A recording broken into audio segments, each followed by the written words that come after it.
ఇందులో ఏముందత్తా, మన ఇంటి పని మనం చేసుకుంటున్నాం అంతే కదా. నేనడుగుతున్నానని తప్పుగా అనుకోకు. నువ్విక్కడ బాగానే ఉన్నావు కదా, సంతోషంగానే ఉన్నావు కదా? ఉన్నానత్తా, సంతోషంగానే ఉన్నాను. నిన్ను చూస్తుంటే నాకలా అనిపించట్లేదమ్మా. ఆ అమ్మాయి ఎవరు? నీ ఆడపడిచే కదా? నీకంటే 4-5 ఏళ్లు చిన్నే కదా? తనకింకా పెళ్లి కూడా అయినట్లేదు. కొంచెం కూడా మర్యాద లేకుండా ఇలారా అలా పో అని ఏమాత్రం గౌరవం లేకుండా మాట్లాడుతుంది. నేను చెప్పిన పని చేయలేదని చాలా పొగరుగా మాట్లాడుతుంది. ఏంటమ్మా, ఏం జరుగుతుంది ఇక్కడ? ఎందుకలా మాట్లాడుతుంది? వదినా అని పిలవలేదా? సరే, తనకు తెలియకలా మాట్లాడుతుంది అనుకుందాం. ఇంట్లో ఉన్న పెద్దవాళ్ళు కూడా ఎందుకు ఏమిటి అని అడగరా? సరే, వీళ్ళ సంగతి పక్కన పెట్టు. నీ భర్తైనా నిన్ను సంతోషంగా చూసుకుంటున్నాడా, లేక అతను కూడా ఇంతేనా? లేదత్తా, ఆయన నన్ను చాలా బాగా చూసుకుంటారు. ఎంత పెద్ద కుటుంబంలో అయినా ఆడపడుచుకి వదినంటే ఎంత గౌరవం ఉంటుంది. అసలు మీ అత్తగారు కనీసం నీ మొహం చూసి కూడా మాట్లాడలేదే, నేను గమనిస్తూనే ఉన్నా. వదిలే అత్తా, ఏదో నేనిలా ఉన్నాను. ఇదంతా మీరు ఊళ్ళో ఎవరికీ చెప్పకండి. ఇక్కడికొచ్చేటప్పుడు ఎంతో సంతోషంగా వచ్చాను, కానీ ఇప్పుడు నాకు చాలా బాధగా ఉంది. మీరనుకునే అంతలా ఇక్కడేం లేదత్తా, నేను సంతోషంగానే ఉన్నాను. సరే, నాకనిపించింది చెప్పాను. నువ్వు సంతోషంగా ఉంటే మాకంతే చాలు. శుభలేఖ ఇవ్వడానికి ఒక తాంబూలం పళ్ళెం ఉంటే ఇవ్వమ్మా. సరే, ఇస్తాను. ఇది సరిపోతుందా అత్తా? చాలు చాలు, సరిపోతుంది, ఇవ్వమ్మా.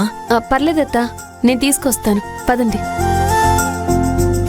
అన్నయ్య, ఊళ్ళో మీ ఫ్లెక్సీలు పెట్టిస్తున్నాను. అక్కడ అన్ని దగ్గరుండి చూసుకోవాల్సింది మీరే. మరి అవన్నీ ఎందుకు తమ్ముడు? అనవసరమైన ఖర్చులు. అలా అంటే ఎలా అన్నయ్య గారు? మన కొడుక్కి పెళ్లి చేస్తున్నామంటే రామ్మా, ఊళ్ళో అందరికీ మనం ఏంటో తెలియాలి కదా. ఇది మన దగ్గర చూపించుకోవాలంటే ఉండాలి కదా.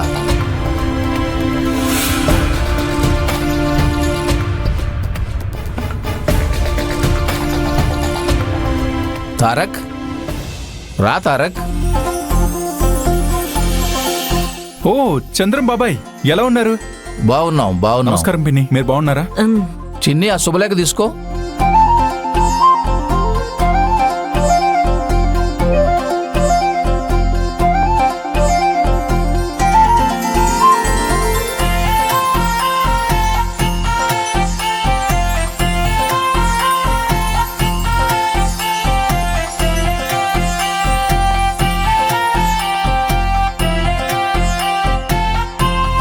శుభలేఖ తీసుకోండి అన్నయ్య గారు.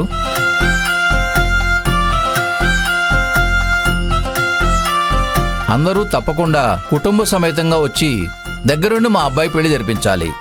తప్పకుండా పెళ్లికి రావాలి. తప్పకుండా వస్తామమ్మా. కూర్చోండి.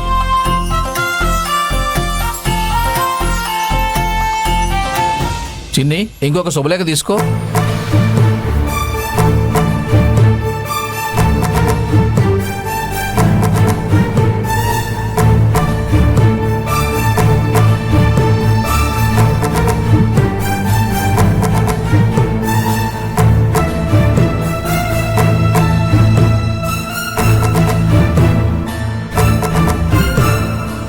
తారక్, ఇలా వచ్చి నించో నాన్న. దేనికి? ఇలా వచ్చి నించో చెప్తాను. ఎందుకు? రా, వచ్చి నించో చెప్తాను.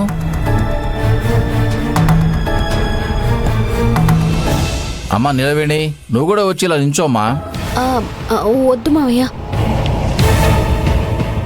రామ్మా, వచ్చి నుంచో. వాడికి సపరేట్గా ఎందుకు ఇస్తున్నారు? ఏం లేదన్నయ్య, కొడుకు పెళ్ళయిందంటే వాళ్ళ కాపురాన్ని సపరేట్గానే చూడాలి. అప్పుడే వాళ్ళకొక బాధ్యత తెలుస్తుంది.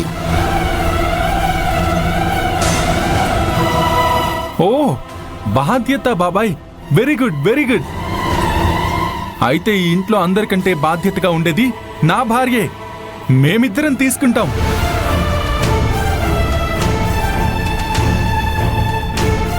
నిలవేణి రా. పర్వాలేదండి, మీరు తీసుకోండి. నిలవేణి రమ్మంటున్నారు కదా, రా. అయ్యో నిలవేణి రమ్మంటున్నారు కదా, రా రా రా రా రా రా, కమ్ కమ్ కమ్.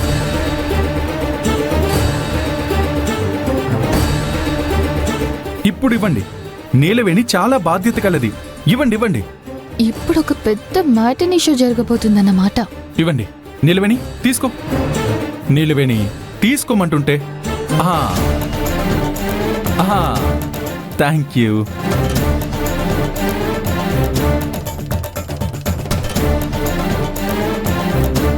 చాలా సంతోషం తారక్.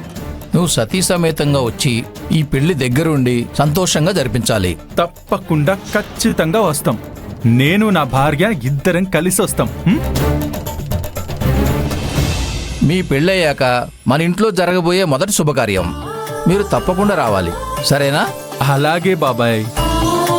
చాలా సంతోషం అన్నయ్య గారు. చాలా సంతోషం. ఇక మేము బయలుదేరుతాం. ఇంకా చాలా మందికి శుభలేఖలు ఇవ్వాలి. మీరందరూ తప్పకుండా పెళ్లికి రావాలి. తప్పకుండా వస్తా. ఇక మేము బయలుదేరుతాం. వస్తామమ్మా. వస్తాము. బాబాయ్ బాబాయ్ జాగ్రత్తగా వెళ్ళండి. జాగ్రత్తగా వెళ్తాం. వెళ్ళొస్తాను నీలవేణి. ఓకే అలాగే బాబు, వస్తాము.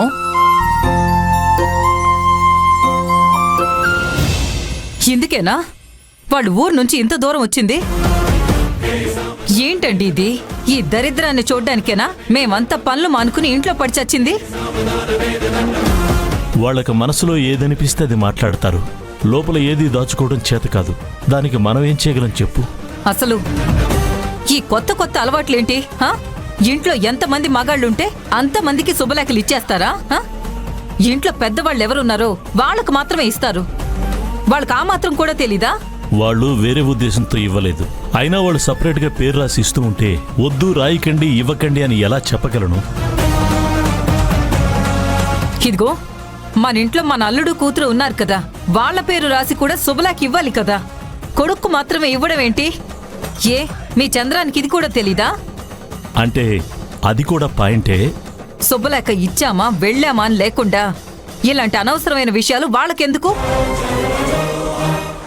అతనే అనుకుంటే అతని పెళ్ళం కూడా దాని ఇష్టం వచ్చినట్టు మాట్లాడుతుందేంటి? అయ్యో కాదంబరి, ఇదిగో చూశారుగా, ఏంటిది?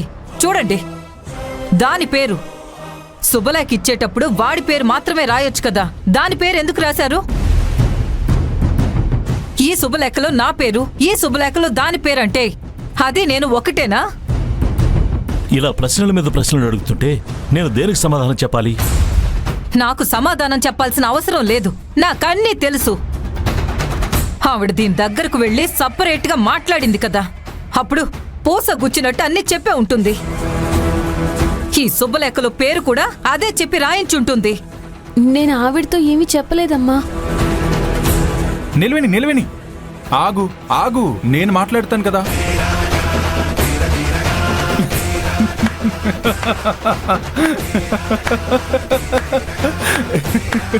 డాడీ డాడీ, ఈవిడ ఇమాజినేషన్ ఏంటి డాడీ? ఇంత నీచంగా దిగజారిపోతుంది. అవును, ఎలాగెలాగెలాగా? నీలవేణి ఆవిడతో చెప్పడం వల్ల వాళ్ళు శుభలేఖలో పేరు రాశారంట. వింటుంటేనే చైల్డిష్ గా కామెడీగా ఉంది డాడీ. డాడీ, నిజంగా ఒక విషయం అర్థం కావట్లేదు. మీరిద్దరూ నిజంగా హస్బెండ్ అండ్ వైఫ్ కాబట్టి మీ ఇద్దరి పేర్లు రాసి మిమ్మల్ని పక్క పక్కన నిలబెట్టి మీకు శుభలేఖ ఇచ్చారు కదా. అలాగే నేను నా నీలవేణి కూడా కదా. ఇంకా ఈవిడికొచ్చిన సమస్య ఏంటి?